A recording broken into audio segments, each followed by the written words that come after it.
क्या करने वाली थी तुम? बिन मौत मरना चाहती हो? और कोई हल है मेरे पास? बिन मौत ही तो मारना चाहते हैं ये लोग मुझे। तो क्या मौत ही सारे मसलों का हल होता है? तुमने ये सब करते हुए एक दफा भी किसी का नहीं सोचा, ना अपनी बहन का, ना अपने माँ बाप का।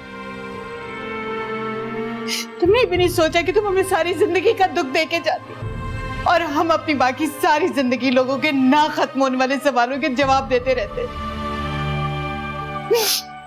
कितनी पागल हो तुम! ये क्या करने चली थी तुम?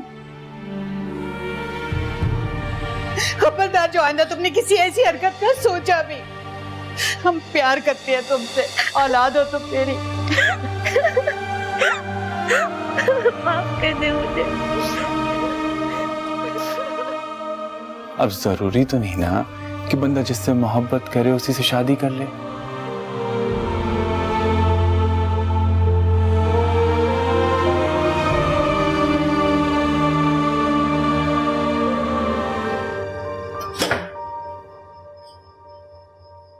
राबी सो गई? जी, रोते रोते सोई है। हमें क्या ऐसा हो सकता है कि आप मिसेस चौधरी से कहें कि वो फारिस की अम्मी से बात ना करे अभी? तुम भी तो यही चाहती थी, तो फिर अब ऐसा क्यों कह रही हो? हाँ, मैं चाहती थी, मगर तब मुझे ये नहीं मालूम था कि राबी क्या चाहती है। राबी जो भी चाहती हो,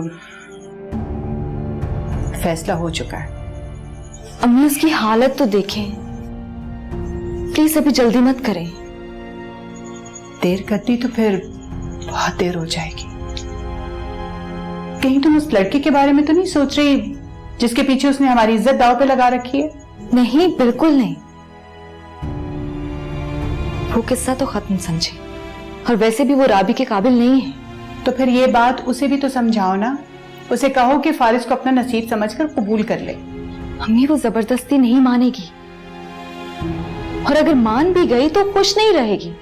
देखो बेटा, इस वक्त उसके लिए यही बेहतर है। प्लीज उसकी हिमायत मत करो। तुम तो खुद अच्छी तरह से हर बात को समझती। अम्मी मैं सब जानती हूँ, लेकिन प्लीज अभी उसे वक्त दें। वक्त ही तो नहीं है अब। सब तो ये दुआ है कि वो जल्दी से रुखसत हो जाए।